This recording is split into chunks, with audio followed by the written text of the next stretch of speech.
Well, hey, you guys, today I am so excited about this because one of my good friends, Ramsey Personality, co-host of The Ramsey Show, and again, one of my great friends, Jade Warshaw, is here with us. And she's been on the show before. And Jade, you talked about how you've paid off so much debt, you and your husband, Sam, 6 figures worth. And you guys have such an incredible story. So for you, what would you say is kind of that moment that you decided to break the paycheck to paycheck cycle? Because it's a cycle that a lot of people are in, and you and Sam walked through this. And so what was kind of that story for you guys? You know, there were a couple of those moments along the way because our story was 7.5 years. But the one that stands out to me the most is my sister was in Orlando, which was about 3 hours from where we lived. And she had like a medical episode and ended up in the hospital. And I wanted to go see her in the hospital, but we didn't have gas money. Like, we didn't have money in our account to be able to drive to Orlando to see her. And when that happened, it was like, okay, this is bad. Like, this is sad and bad. And I remember having to call my dad and being like, can I have, like, in my 20s, can I have some gas money to go see my sister? And that was like rock bottom. Yeah, we talk about a lot that the sick and tired moments, right? That a lot of people with their money journey have. And some people's are more devastating than others, right?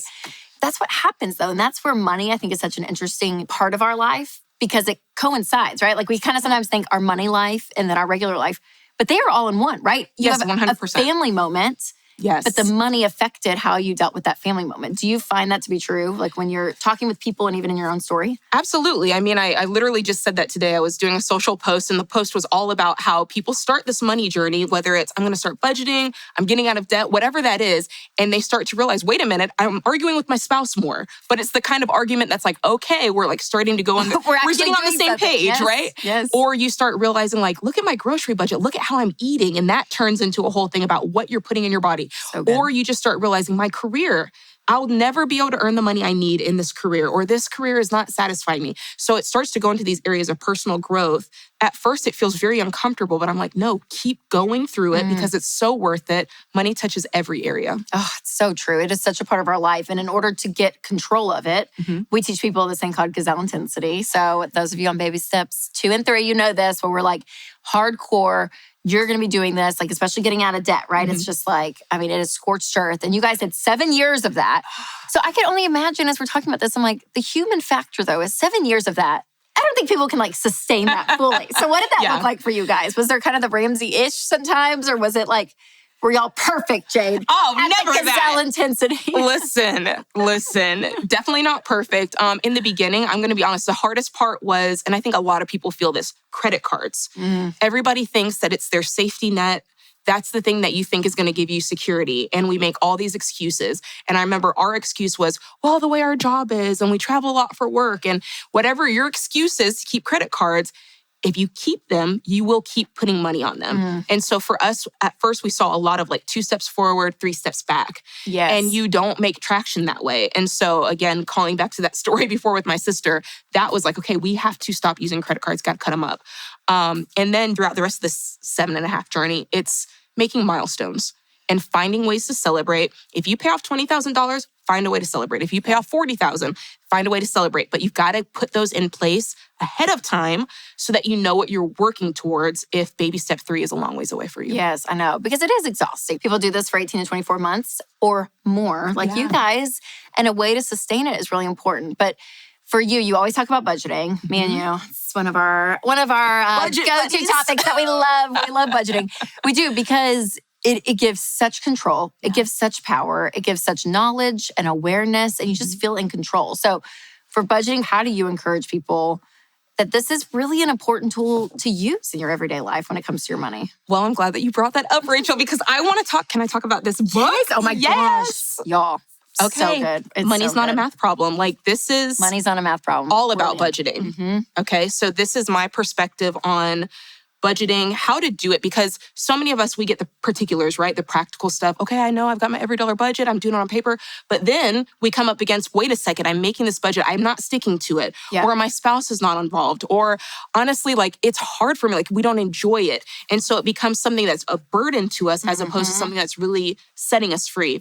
And so in this book, that's what I'm talking about, is all of those beliefs that keep us from doing the things we know we're supposed to do with our money. And I love the title, Money's Not a Math Problem, because we talk about behavior is so key, right? Your money is not the thing that's like running in and out of your account on its own. Right. And you're having to like manage this thing over here with a mind of its own. Yeah. No, it's working because of what you're doing. Like, That's right. What it's doing is because of what you're telling it. So much of us and our mindset is so huge. But for you, you talk about, and in here too, the lies and the truths and that mindset of like, you believe one thing, so you're going to act on that. That's natural. But how do you shift your mindset? How do you learn the truth? Well, Romans talks about transforming your mind and like renewing your thoughts. And so that's really what this book is about. Once you can identify, okay, I've got some messed up thoughts here. Like what I believe, it's natural for me, but I'm starting to realize it's not serving me. And is it really true, right?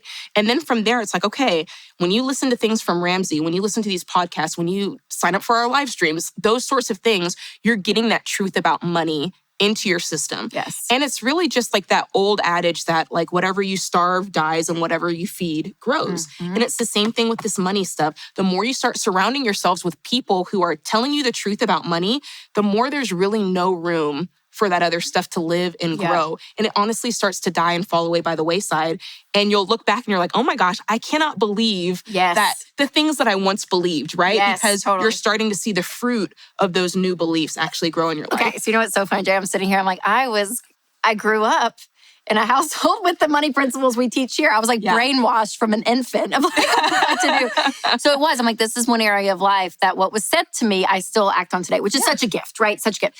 But I want to know for you and Sam though, what were like one or two lies that you were like, oh my gosh, no, I firmly believe this. Yeah. And then you're like, oh, I had to completely shift away. Okay, so in this book, I talk about when I was growing up, what we heard all the time. If we asked for something like, oh, I need this or I need that, my dad would say, oh, we ain't got no money for that. Or I ain't spending no money on that. Like, it was just what we heard. Yes. And so I didn't think anything of it as a kid, but as I got older, I was like, oh, like, I ain't got any money. Like, that was just kind of my answer. If I didn't have this, if I didn't have the budget money for that, if I couldn't take this trip, it was because I just don't have any money.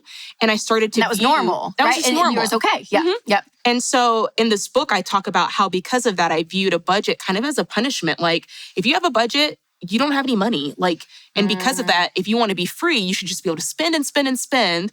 And we know where that gets you, yes, right? So good. Oh, I love it. Because there's so much of that, whether it's growing up or what society tells us as adults, we're trying to learn how to do this. So That's right. You guys, this is so good. I mean, like Jade has put so much effort, and honestly, her story throughout here, the practical tips, which is one thing that I love about you. You're so practical in all of your stuff. And so make sure to pick this up, you guys. Money's Not a Math Problem by Jade Warshaw. So as we leave, Jade, what's one thing about budgeting you would tell people, like, this is what you have to do? Ooh, I love that. I would say that a good budget is detailed, realistic, and flexible. Say it again.